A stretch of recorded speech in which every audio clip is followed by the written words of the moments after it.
One, আমরা এই ভাঙ্গাচুড়ার শিক্ষা ব্যবস্থা রাখবো না। এখানে প্রথম ফোকাস, আমাদের ফার্স্ট অ্যাটেনশন।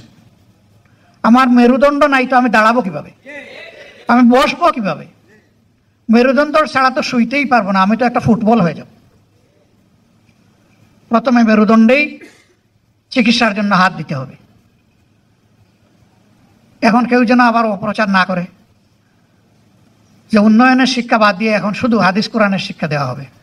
আসসালামু আলাইকুম বন্ধুরা, আপনারা তখন শুনতেই পারতেছিলেন জামায়াতে আমিরের কথা। তো তিনি যা বলছেন সেগুলো আপনার কিরকম লাগছে বর্তমানে তা অবশ্যই জানাবেন। বন্ধুরা, জামায়াতে আমির অনেকগুলোই কথা বলছেন শিক্ষা ব্যবস্থা নিয়ে, যে বর্তমান ভাঙাচোরা শিক্ষা ব্যবস্থা তারা প্রথমে রাখবে না, এটাকে নষ্ট করে দিবে এবং তারা একটা সুন্দর এবং ভালো একটা শিক্ষা ব্যবস্থা তৈরি করবে এবং গড়ে উঠবে, যাতে করে প্রত্যেকটা ছাত্রছাত্রী তারা যেন দুর্নীতি এতে অপব্যবহার না করতে পারে এই শিক্ষা। বন্ধুরা, শিক্ষা ব্যবস্থা নিয়ে তিনি কি কি কথা বলছেন তা জানতে পারবেন আজকের এই ভিডিওতে। এছাড়া তিনি দুর্নীতি ব্যাপার নিয়েও কথা বলছে, যে দুর্নীতি দমন করে নেবে এবং তারা এটা কিভাবে করবে তাও নিয়ে বলছে কথাগুলো। তো বন্ধুরা, দেখতে হলে ভিডিওটা শেষ পর্যন্ত দেখতে থাকুন।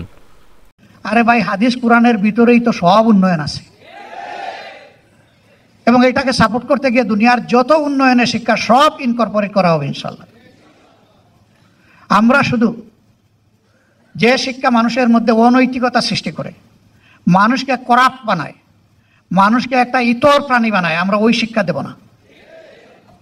মানুষকে যে শিক্ষা মানুষ বানায়, যে শিক্ষা প্রত্যেকটা মানুষকে সম্মান করতে শেখায়, মর্যাদা দিতে শেখায়, আমরা ইনশাল্লাহ সেই শিক্ষাটাই আমাদের ছেলে মেয়েদের হাতে তুলে দেব।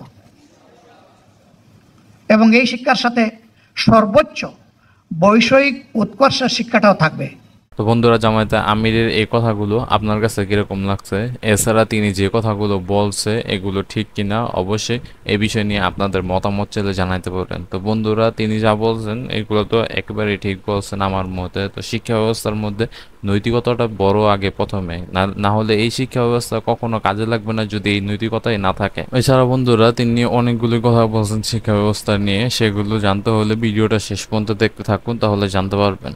নৈতিক আর বৈষয়িক দুই শিক্ষার মহামিলন হবে ইনশাআল্লাহ, যার ফলে শিক্ষার পাঠ চুকিয়ে একটা ছেলে কিংবা মেয়ে বের হওয়ার পরে তার যোগ্যতা অনুযায়ী সে কাজ পেয়ে যাবে। হয় সে উদ্যোক্তা হবে, না হয় সে সার্ভিসের একটা জায়গা পেয়ে যাবে, সে বেকার থাকবে না। বেকারত্ব তো জাতির জন্য ক্ষতির কারণ।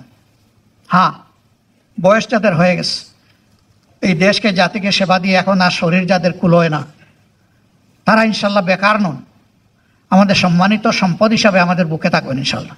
তিনি বলতে চাইতেছেন মূলত বর্তমানে যে শিক্ষা ব্যবস্থা রয়েছে এই শিক্ষা ব্যবস্থা দ্বারা আমাদের মধ্যে কোনো উন্নতি লক্ষ্য করা যাইতেছে না। তো বর্তমানে যে শিক্ষা ব্যবস্থা রয়েছে এগুলো হইল কোনো মতে টাইনা পাস, অথবা এই শিক্ষা জীবনের কোনো একটা অংশে কাজে লাগে না বা জীবনের কোনো নৈতিকতার ক্ষেত্রে কাজে লাগে না। তো এইগুলোই বলতেছেন যে এইগুলোর ধরন পরিবর্তন হবে, শিক্ষা ব্যবস্থা একটু চেঞ্জ হবে, যার কারণে মানুষের মধ্যে এক একটা শিক্ষা ব্যবস্থা জীবনের কোনো একটা অংশ কাজে। আপনারা তো জানেনই যে একটা শিক্ষিত জাতি পারে দ্রুত উন্নত সাধন করতে। তো বন্ধুরা, তো এই কথাগুলো তিনি বলছেন। তো বন্ধুরা, এছাড়া আরো অনেক কথাই বলছেন, আপনারা অন্যান্য নিউজ চ্যানেলে তার ফুল ভিডিওটা পেয়ে যাবেন। এছাড়া তিনি দুর্নীতিতে অনেক কথা বলছেন, যে দুর্নীতি দমন কিভাবে করবে, তারা দুর্নীতি বাংলাদেশে থাকতে দেবে না। তো এইসব কথা বলছে তিনি। তো বন্ধুরা, এই কথাগুলো আপনার কাছে কিরকম লাগছে তা অবশ্যই জানাবেন। তো বন্ধুরা, এই ছিল ভিডিওটি, দেখা হবে নতুন কোনো ভিডিওতে। সে পর্যন্ত ভালো থাকবেন, টেক কেয়ার, আল্লাহ হাফিজ।